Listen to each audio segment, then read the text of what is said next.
Merci Seigneur, nous voulons te dire merci pour cette opportunité que tu nous accordes encore ce matin, ensemble afin que nous puissions partager la parole de Dieu Tout-Puissant. Bien-aimé dans le Seigneur, que la grâce de notre Dieu, que la communion du Saint-Esprit et l'amour de Dieu manifesté sur la croix en donnant son Fils Jésus-Christ de Nazareth, on lui dit que Dieu a tant aimé le monde, il a donné son Fils unique afin que quiconque croit en lui ne périsse point, qu'il ait la vie éternelle. Voilà pourquoi nous pouvons dire merci à Dieu Tout-Puissant, Dieu qui nous accorde encore ce matin cette grâce d'être ensemble afin que nous puissions partager la parole. Il est écrit dans le livre de Matthieu 4 et Luc 4 qu'au commencement, c'était la parole. Et l'homme ne va pas de pain seulement, mais de toute parole qui sort de la bouche de Dieu. Nous avons vraiment besoin de la parole de Dieu. Certes, nous avons besoin de manger, nous avons besoin de nous déplacer, mais la parole de Dieu, c'est quelque chose de très important dans notre vie. La Bible nous symbolise la parole de Dieu comme l'eau.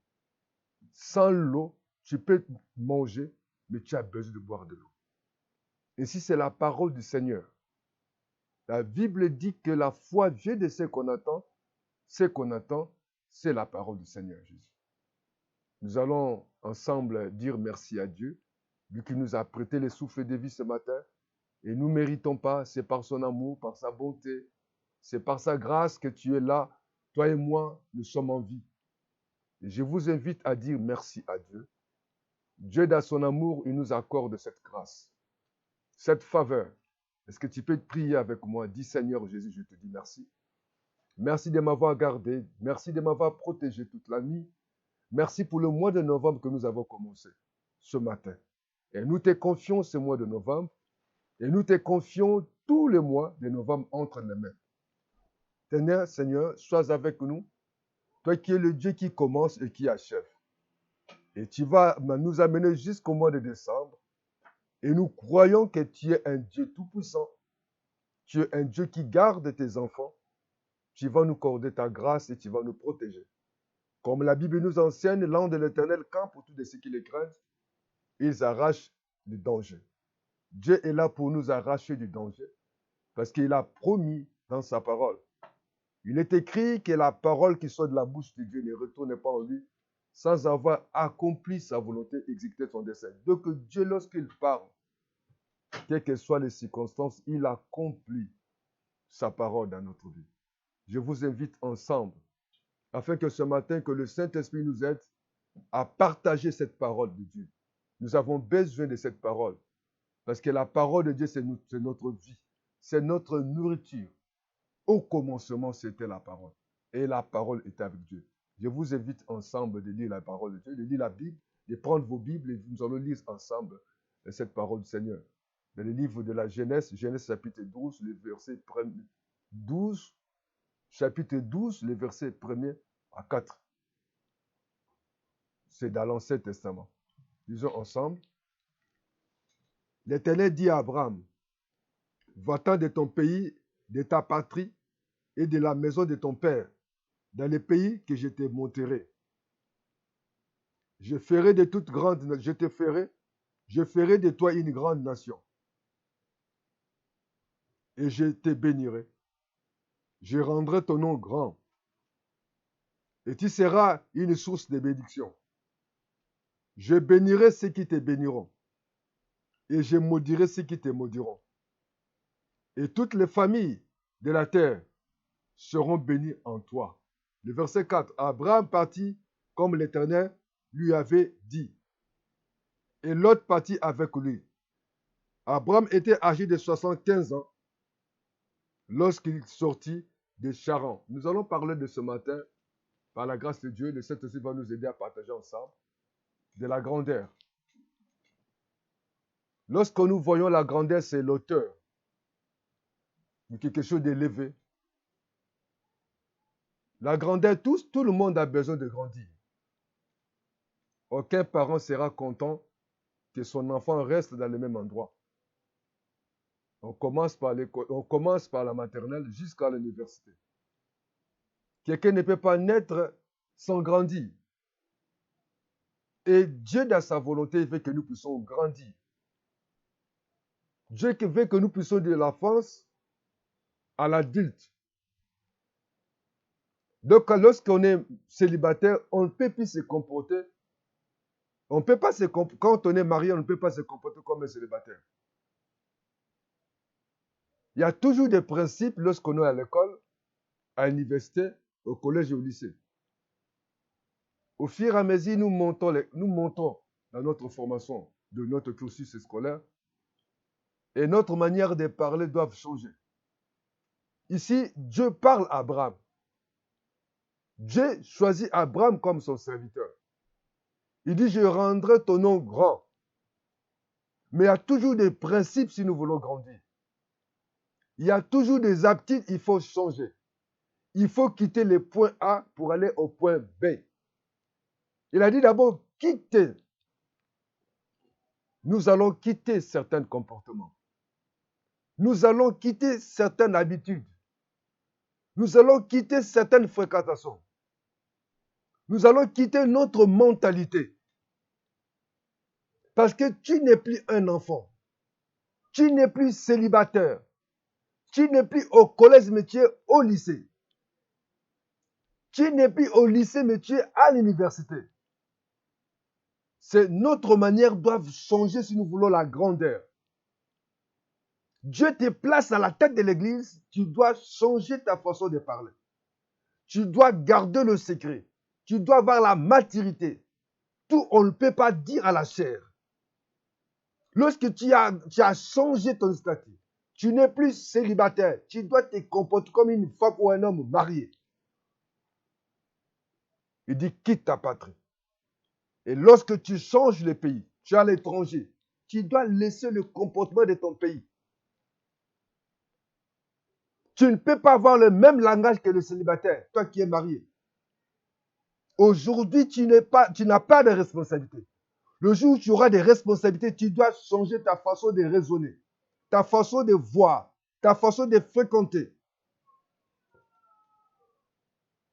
Je m'adresse à un homme de Dieu. Lorsque vous faites les visites pastorales, on doit savoir, on doit comprendre, on doit connaître que tu es réellement un pasteur, un serviteur de Dieu. Tu n'es pas parti pour manger ou pour aller regarder la télé, ou tu fais les visites pastorales. Tu vas changer ta façon de parler. Il faut que l'éthique pastorale,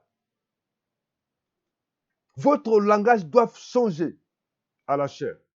Votre manière de parler aux adultes, votre manière d'agir, étant qu'une femme responsable, tu ne peux pas avoir les mêmes accoutrements comme les célibataires. Tu ne peux pas avoir les mêmes accoutrements comme les femmes vulgaires. Il dit, je rendrai ton nom grand. Nous devons aspirer à la grandeur. La grandeur nous demande beaucoup de choses. Tu aspires à être béni. Il y a des sacrifices. Tu peux te sacrifier comme les commerçants. Je ne dis pas sacrifier un homme. Je ne dis pas sacrifier le temps. Mais sacrifier certaines choses. Tu peux te réveiller trop tôt. Et ceux qui font les affaires, ils sacrifient leur temps. Ils sacrifient leur programme parce qu'ils ont un but à atteindre.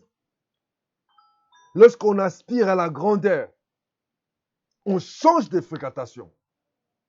Tu ne peux pas avancer étant qu'homme ou femme d'affaires, de te comporter comme tout le monde.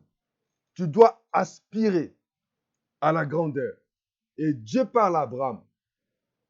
Il dit, quitte ta patrie. Quitte la maison de ton père. Tu ne peux plus te comporter comme un célibataire. Tu n'es plus célibataire. Tu es déjà marié. Il faut que ton comportement, ton langage, ton attitude dans le foyer doivent changer. Chers frères et sœurs, nous voulons la grandeur. Nous voulons que nos pays soient bénis, les pays élevés. Nous devons changer notre comportement. Tu dois changer ta façon d'agir. Tu dois changer ta façon de parler. Dieu a dit à Abraham de quitter. Mais la Bible dit que Abraham, lorsqu'il est sorti avec son neveu Lot. Et plus loin, nous allons voir qu'il y a eu des problèmes sérieux entre le serviteur d'Abraham et le serviteur de Lot. Dieu n'avait pas dit à Abraham, va avec ton neveu Lot. Mais Abraham a voulu, il a résolu d'être accompagné de Lot. Nous devons chercher à nous débarrasser de certaines habitudes qui ne n'aura pas, qui va nous créer des problèmes. Tu ne peux pas encore penser que comme tu étais chez les parents. Parce que la Bible dit que l'homme quittera son père et sa mère, s'attachera à sa femme. Ils deviendront une seule chair. On n'a pas dit Amen. Les mêmes comportements que tu as vécu chez les parents et de les placer dans ton foyer. Tu dois changer. Même tes habillements doivent changer. Ta façon de voir doit changer. Ta façon d'agir doit changer. Ta façon de parler doit changer. Parce que tu as changé. Tu as quitté les points A pour les points B. La Bible dit, tu quitteras. L'homme doit quitter ses parents. Tu dois quitter. Il y a certaines choses, tu dois les sacrifier. Il y a certaines choses, tu vas l'abandonner. Et si on aspire à la grandeur, si on veut grandir, regardez ta manière de parler. Regardez la manière tout autour de toi. Tu vis avec qui? Tu parles comment? Comment tes agissements? Tu veux grandir aux affaires. Il faut changer. Il faut fréquenter les gens qui vivent dans la grandeur des affaires. Tu veux être grand. Il faut changer ta manière de voir les choses, ta manière de penser, ta manière de parler, ta manière de se comporter. Même tes habillements doivent être corrects. Qu'on sente la grandeur. Et lorsque Dieu a envoyé son serviteur Samuel pour aller choisir celui qui devait être le futur roi, et le prophète Samuel, il a commencé à voir les enfants d'Ésaïe. Oui, mais Dieu a dit, l'homme regarde, l'homme ne considère pas ce que l'homme, Dieu ne considère pas ce que l'homme voit. Oui, certainement, les hommes considèrent. Ils voient les attitudes, les comportements. Les hommes aujourd'hui, les femmes aujourd'hui, ils regardent le matériel, l'argent. Mais Dieu regarde autrement. Dieu voyait à David l'homme selon son cœur. Tu ne peux pas rester dans les mêmes endroits. Il faut chercher la grandeur. Il faut chercher à changer tes attitudes. Tes comportements doivent changer. Ta façon de parler doit changer. C'est ça qui en inspire. L'église, vous voulez être l'église soit grande. L'église glorieuse. Les enfants de Dieu, vous devez changer votre façon de voir les choses. Tu ne peux pas fréquenter tout le monde. Tu veux être grand, mais tu ne peux pas être avec celui qui est pessimiste.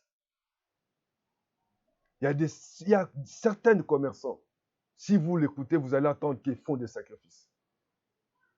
Ils dorment moins. Ils épargnent. Ils collaborent. Tantôt, ils épargnent. Il peut garder l'argent. Il ne fait que des dépôts. Il ne peut pas aller faire le retrait parce qu'il a d'autres visions. Il a d'autres comportements. Chers frères et sœurs, nous devons grandir. On doit savoir que nous avons la maturité. Cher pasteur, il faut respecter. Dieu t'a placé à la tête de l'église. Une certaine maturité dans tes langages, dans tes comportements. Cher maman pasteur, tu dois changer ton comportement, même tes habillements. Tu ne peux pas te comporter comme une femme vulgaire. Ton mari, Dieu l'a élevé. Tu ne dois pas avoir de jalousie comme tout le monde. Il faut la grandeur, supporter, aimer, partager. C'est ça la grandeur. Il ne faut pas être derrière ton mari pour seulement le surveiller. Mais cherche à grandir dans notre langage. Qu'on sent qu'on est devant un maman pasteur. L'église, je vous invite. Les enfants de Dieu, je vous invite. Il faut que le monde sache que les enfants de Dieu, ils ont d'autres maturités. Il faut que les autorités voient aux hommes de Dieu cette maturité, cette grandeur. Même si tu n'as rien, qu'on sente que tu es un enfant de Dieu. Et le langage de la foi. Et le langage de Jésus. Jésus devant la tombe de Lazare. Lorsqu'il est arrivé, certes, il était venu en retard, mais chez lui, il n'y a pas de retard. Marie pleurait et Marthe. Marie et Marthe étaient dans la déception. Mais Jésus a dit, je suis la résurrection et la vie. Marie et Marthe ont dit, c'est impossible, tu es venu en retard, c'est trop tard. Jésus n'a pas de trop tard. Ils ont présenté Jésus, il dit que non, ce n'est pas la peine. Ils sont déjà. Lui, s'il la tombe, Jésus a dit, mon problème, où vous l'avez mis? Qu'importe qu'il est sur la tombe, il avait des langages spirituels. L'attitude de foi. On doit savoir que ça là, ce sont des enfants de Dieu. Les enfants de Dieu ne peuvent pas se comporter comme tout le monde, dans leur manière de parler, dans leur manière d'agir. Nous sommes le sel. Nous devons assaisonner. Nous sommes des lumières. Nous devons éclairer. Il faut éclairer. Nous ne pouvons pas nous comporter. Tu as changé. Tu n'es plus païen. Quand tu changes le camp, tu ne peux pas encore fréquenter des bistrots, des bars, des hôtels. Bon, les hôtels pour aller, des fois, si tu es en voyage, mais pas les hôtels pour aller faire n'importe quoi. Ce n'est pas mauvais. Si dans les bonnes conditions, il n'y a pas de souci. Lorsque nous voyageons, nous prenons des chambres d'hôtel pendant nos séjours. Mais que ce ne soit pas pour d'autres choses. Tu as accepté Jésus-Christ comme Seigneur et Sauveur. Tu dois changer. On va voir tes fréquentations. Tu vis avec qui? On va te juger par rapport à ton langage, ton comportement, tes habitudes. Les mêmes habitudes que tu avais avec tes parents quand tu étais encore célibataire, tu l'amènes à la maison. Les mêmes habits que tu portais quand tu étais célibataire, tu portes jusqu'au jour où tu es marié. Tous les corps dehors. Cher pasteur, tu as changé. Tu dois changer ton langage. Tu es devant les responsables. Tu es devant les femmes mariées, devant les gens qui ont des responsabilités dans le pays. Tu dois changer ton façon de voir et de parler. Et Dieu parle à Abraham. Il dit, quitte ta patrie. Quitte la maison de ton père. Je rendrai ton nom grand. La grandeur. Pour être grand, il y a certaines décisions, il y a certains changements. Il a dit, je bénirai ceux qui te béniront. Je maudirai ceux qui te maudiront. Oui, Dieu pouvait montrer à Abraham, dans ce monde, il y a des gens qui ne t'aimeront pas. Il y aura des jaloux. Il y aura des gens qui vont te chercher des problèmes. Mais moi, je serai avec toi. Moi, je t'accompagnerai. Et la grandeur demandait l'obéissance. On ne peut pas être grand si tu n'obéis pas. Comment tu vas diriger les autres si toi-même tu n'obéis pas? Tu dois obéir. Il y a certaines choses, il faut le laisser. Il y a certains endroits, il faut quitter, il faut abandonner. Paul a dit, ce qui était pour moi le gain, je l'ai abandonné pour gagner Christ. Si tu veux gagner Christ, change ta façon de faire des endroits. Il y a des gens qu'on ne peut plus fréquenter parce qu'on a changé d'identité. Tu es marié, mais tu continues à fréquenter les femmes vulgaires. Si pour les prêcher l'évangile, là, il n'y a pas de souci. Mais pour habiter ensemble, non. Il faut obéir. Abraham a obéi. Abraham a abandonné. Il a fait la volonté de Dieu. Il est parti sans connaître le lieu, sans connaître l'endroit. Mais comme Dieu était là, Dieu l'a orienté. Ce matin, je vous invite à prendre des décisions. Tu ne peux plus te comporter comme tout le monde. On voit d'autres frères ou sœurs. On vous invite quelque part. Vous commencez à biser. Commencez à demander la nourriture. Vous commencez à dormir, à ronfler même. À dire vos propos, votre foyer, votre vie à celui que tu ne connais pas. Vous prenez les bus, vous prenez les métros, tu commences à dire n'importe quoi. Il faut changer les comportements. Même quand tu viens à l'église, on va te juger par rapport à tes habillements, à ton langage, à tes agissements. Abandonne. Tu dois payer les prix si tu veux être grand. Abraham a quitté. Il faut beaucoup de sacrifices. Tu veux que Dieu te bénisse. Passez le temps dans la prière. Écoute la parole de Dieu. Tu veux être grand. Il y a des fois, il faut sacrifier ton temps. Tu peux, à un moment donné, faire des sacrifices. Tu dis, dans le nom de Jésus, c'est que j'ai trouvé comme gain. Tu passais des temps dans les boîtes. Tu passais des temps dans les boîtes de nuit, dans les hôtels, dans les bistrots. Passe des temps dans la présence de Dieu. L'argent, des fois où tu avais l'habitude d'abuser avec la boisson, les habits, tu peux la porter pour soutenir l'œuvre de tes lèvres. Pierre a donné, il a cédé sa barque. Au moment opportun, Jésus-Christ l'avait demandé cette barque. Il avait eu les poissons. Ne décourage pas.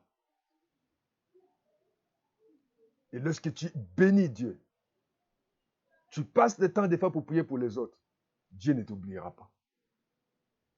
Tu passes le temps de soutenir l'œuvre de Dieu avec ton argent. S'il y a l'évangélisation, tu peux donner ta voiture pour évangéliser.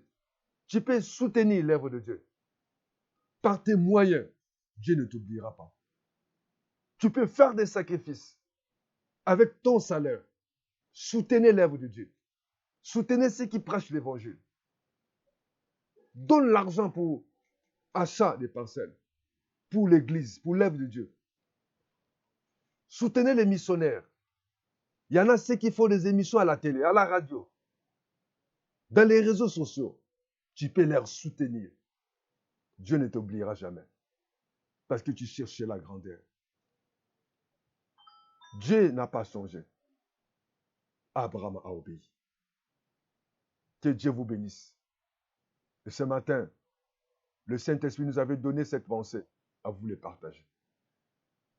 Il faut quitter. Ne te rappelle plus de tes parents. Tu ne peux plus encore rappeler tout ce que tu faisais chez les parents. Cher homme, tu es marié. Tu n'as pas droit à te rappeler ou à faire rappeler à ta femme ce que tu as vécu chez tes parents. Que Dieu te bénisse. À partir de ce soir ou de ce matin, quitte, obéis, change ta façon de parler, change l'habitude, abandonne l'autre et Dieu te bénira. Dis avec moi, tu peux fermer les yeux. Si tu n'as pas encore reçu Jésus-Christ comme Seigneur et Sauveur, tu vas dire, Seigneur, j'ai écouté ta parole. Je te demande pardon. Sois mon Seigneur et Sauveur. Conduis ma vie. Dirige-moi. Que ton esprit puisse me conduire. Je te demande pardon. Sois mon Seigneur et Sauveur. Conduis-moi par ton esprit. Je m'abandonne ma vie entre tes mains. Merci, Papa, pour m'avoir écouté. Merci pour le pardon de mes péchés.